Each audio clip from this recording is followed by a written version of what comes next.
after the October 7th attack. You know, there were rockets falling in Israel. There were no big events, music concerts, even weddings. You know, people were very quiet, shocked and sad. And then you arrive to this venue in Jerusalem, 5,000 people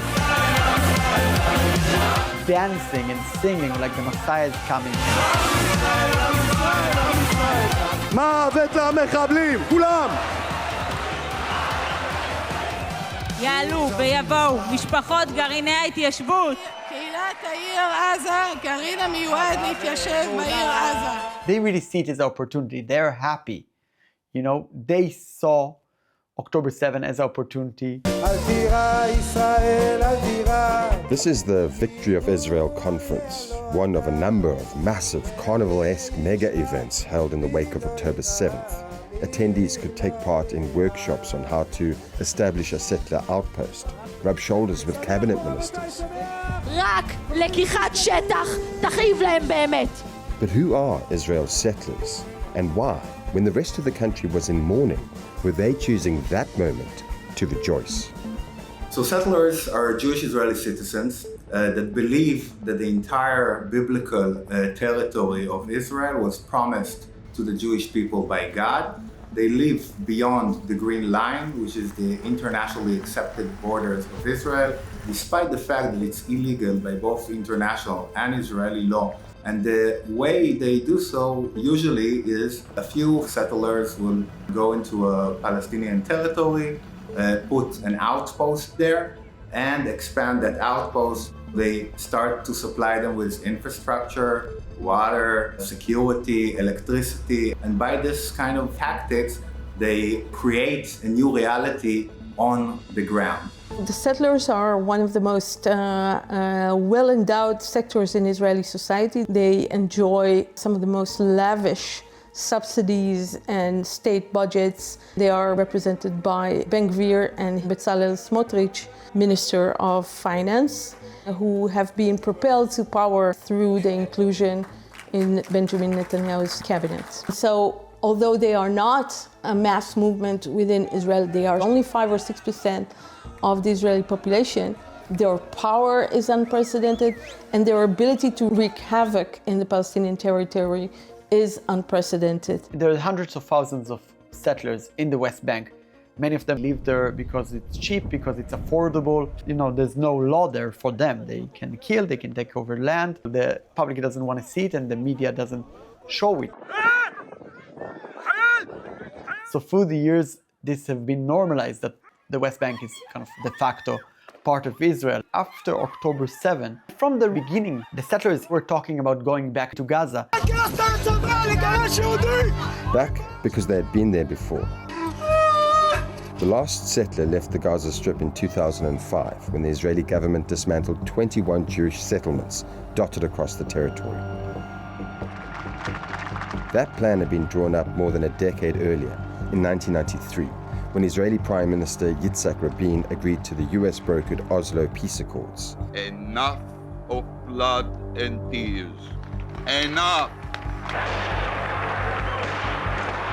Rabin was assassinated 2 years later, not by a Palestinian, by an Israeli settler who saw the Prime Minister's efforts at peacemaking as a form of betrayal. This was a point in which the settler movement was experiencing a real political crunch. Most Israelis were supporting Oslo, and the settlers were considered the extremists and those who resorted to unheard of violence. The settlers movement created a campaign to win the hearts and minds of Israeli publics by doing their own hasbara, that they are not crazos, that it's actually beautiful to live in settlements and is actually the ideal life that every Israeli is dreaming about. גינות גדולות, מרווחות, חניות צמודות לכל בית, והכי חשוב, אופציה לבנייה בעתיד. One of the things that helped these settlers expand their media networks is the establishment of Israel Today, which is the most read daily newspaper in Israel, and then Channel 14, the first TV channel that is very, very much biased towards the right. כשיבוא הזמן פקודה, אז לא תתחילו להתייפייף לי על כל מיני גורמים פלסטינים בלתי מעורבים. תנו לנו לכבוש כבר. Now there's not a major TV channel or a newspaper that don't include at least one settler or two.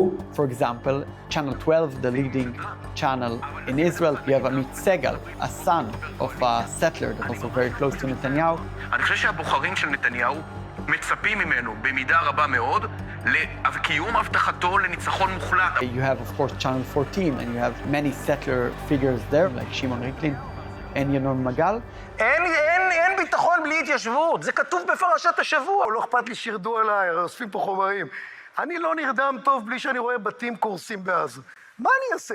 עוד בתים, עוד מגדלים, שלא יהיה להם לאן לחזור. After October 7, many people were invited to the mainstream media to speak about the plans to resettle in Gaza. עזה שייכת, כולה שייכת לארץ ישראל. Among those calling for the resettlement of Gaza on Israeli airwaves, one voice stands out. שלום. Daniela Weiss is a veteran of Israel's settler movement. מגיל 32 אני כבר עוסקת בהתיישבות כידוע. At 79, Weiss has spent decades spearheading the establishment of outposts on Palestinian land. Today, she is the leader of Hilla, a radical settler organization, and since October 7th, a mainstay on Israeli TV. עכשיו אנחנו עובדים על תוכנית הרבה יותר מפורטת. כן. כאשר ברור היכן יהיו אזורי מגורים, חקלאות, היכן תהיה הריביירה היהודית. עכשיו מה השלב הבא? להילחם, לכבוש וליישב. She's not hiding her extreme right-wing opinions. התכנסו כאן נציגים של 700 משפחות של 6 גרעיני התיישבות שמיועדים להתיישב בתוך חבל עזה. She will give interview to anyone. She will talk even to Western media, to left-wing outlets. She doesn't mind.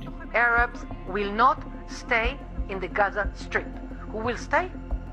Jews. She's very well connected to the ministers, to the army, and to the police, and you can see it with the events she organized very close to the Gaza border in a place that is a closed military area, and she managed to get permissions or force the army and the police to allow those events. While the war is continuing, we will fill the areas that were liberated with Jewish communities.